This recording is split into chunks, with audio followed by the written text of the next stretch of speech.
Hi everyone, and welcome to Road Choice TV. I'm Justin, your host, and today we're going to be talking about how to troubleshoot and repair your truck's AC system. We're going to take a close look at the compressor to determine whether it or other system components need to be replaced. To help with the technical side of things, I'm joined by my colleague and master technician, Taylor. Taylor, thanks for joining today. My pleasure, Justin. This is a great topic and one we deal with all the time. I'm glad to add my experience to show how easy it is to keep your truck running cool and comfortable. Awesome.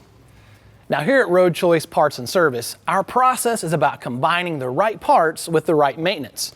We're here to help you increase your diagnostic accuracy and reduce your parts and labor costs. So let's get to it.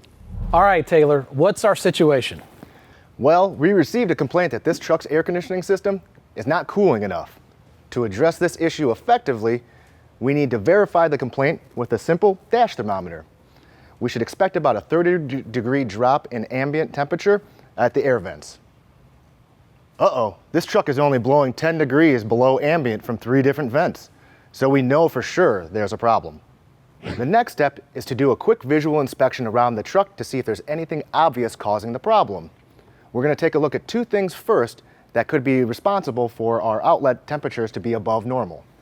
And we don't want to use any tools at this point, and we certainly don't want to start removing parts. Unnecessary parts removal is a huge and avoidable cost of AC repair. Let's start out by checking the condenser. This one appears to be clean enough on the outside to allow proper airflow. Another probable cause for poor cooling is a clogged cabin air filter, located right behind the big filter. Let's open the hood and take a look. Well, it's a little dirty, but nothing that would cause poor cooling. And since we don't know when this truck is going to be serviced again, we might as well go ahead and replace it. Now the next step is to put some gauges on the system. We're going to check to see if there's anything going on internally with refrigerant flow. But the gauge readings tell us the high side pressure is low and the low side pressure is high. That suggests a problem with refrigerant flow inside the compressor, on the back side where the suction and discharge valves are. So for now, we know the compressor is one of the issues causing poor cooling. We're going to continue with our visual inspection to see if there's anything else that might be contributing to the problem, and then we'll circle back to the compressor. The problem could be bent, broken, or blocked valves. Compressor valves channel low side refrigerant into the compressor and back out.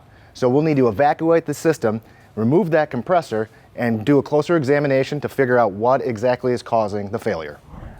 The first step in compressor evaluation is to do an oil inspection. Since compressors have moving parts, oil is used to help prevent friction and wear. Now, normal oil is clean and clear without any particles or debris. However, the oil from this compressor is dirty and brown with lots of particles floating around in it. And from its color, we can assume it's highly acidic. I'll remove the compressor's back housing so we can check the valve plates. This looks pretty bad. See all that acid corrosion? Rust corrosion is blocking some of these valves open, which leads to the high side refrigerant leaking into the low side. So essentially, your high side refrigerant is bleeding through that open valve. Now, acidic oil causes rust and corrosion, and as that corrosion builds and begins to break off, pieces of debris flow throughout the system and can cause additional damage. So let's take a step back and look at other parts that may be affected by the oil and debris and may need to be changed as well. This diagram shows that in addition to the compressor, the condenser and receiver dryer are directly in the refrigerant flow path, which means they'll also contain debris and should be replaced as well. Now that we know what else is contaminated and needs replacement, we can create a parts list. We're going to need a compressor, a condenser, a receiver dryer, a single job O-ring kit, some PAG oil for this compressor, and while we're at it, let's get a cabin air filter. We'll get these parts on order and start removing the old ones. But Taylor, why do we have to change the condenser? Can't we just flush it out? Not on today's trucks. Modern condensers can't be flushed due to their microchannel parallel flow design. They're totally different than the old tube and fin condensers that were basically one large diameter tube going back and forth across some fins. Parallel flow condensers have about 40 independent flat tubes with hundreds of microchannels. The microchannels are so small, you can barely insert a paperclip into one of the holes. And a typical condenser will have about 300 microchannels. They're simply too tiny to flush. With the debris we're seeing in this oil sample, we can conclude that the condenser has similar debris that could trap heat and prevent adequate cooling. In fact, a blocked parallel flow condenser can overwork a brand new compressor and create early failure. So this one has got to go. Now Taylor, what about the receiver dryer? Well, the receiver dryer may or may not have debris in it. It's a good idea to replace it whenever the system is open, whenever you're recovering refrigerant. In this case, the receiver dryer was the root cause of our AC failure. Receiver dryers contain desiccant. Desiccant's in there to remove any moisture from your HVAC system. When it reaches its moisture capacity, what can happen is that moisture will mix with your refrigerant and oil, causing hydrofluoric acid to form. That will cause corrosion throughout all your components. So it's crucial to replace this receiver dryer frequently to avoid any of those moisture problems. Once a year is typically a good interval, or once again, whenever you recover your refrigerant. The objective is to prevent any of that corrosion from happening in the first place. That was the whole problem with this HVAC system. So in today's compressor replacement, it's wise to replace all three major components because they're either damaged or they can't be flushed, which leaves us with the refrigerant lines. Now the lines on this truck are contaminated with debris and acidic oil, but we don't have to replace them. Right? We can just flush them out with the Road Choice AC flush kit. That's an important step with any compressor failure and should be done every single time you have a compressor failure, no matter why it fails. To determine what hose lines you need to flush out depends on the compressor damage. But in this situation, we had heavy acid corrosion with heavy debris. So we're going to go ahead and flush all the AC hose lines on both the high side and low side. It's the same as if you had a compressor that seized up due to lack of oil lubrication. You're going to have fine metal shavings throughout the AC system, and we recommend you flush those lines as well.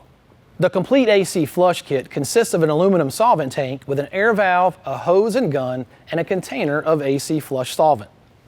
The kit is really easy to use. Just remove your AC line and place it vertically away from the truck. Next, we'll screw on our aluminum tank to the assembly, making sure that that O-ring is nice and secure, and then we have a nice tight connection. We'll take our shop air supply and connect it to the assembly as well. We want to be at about 80 PSI for heavy-duty trucks. So now we'll take a white cloth and attach it to the end of the hose assembly so that we can see what we're flushing out, and we can double check to make sure that we're getting all that debris out of here. Now, blow the solvent in 3-second intervals into your AC hose line.